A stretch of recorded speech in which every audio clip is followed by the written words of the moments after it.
Passover's right around the corner. What's the story of the lamb blood on the door? I believe the lamb blood was on the door, and that meant the Pharaoh from Egypt, or the army of the Egyptian army, would pass over. No, I think it might have been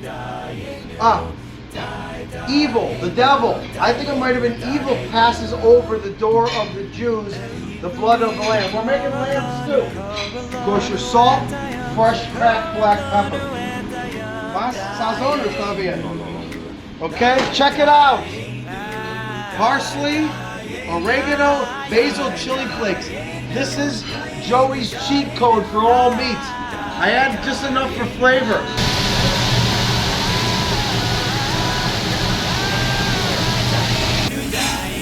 Is this on full blast?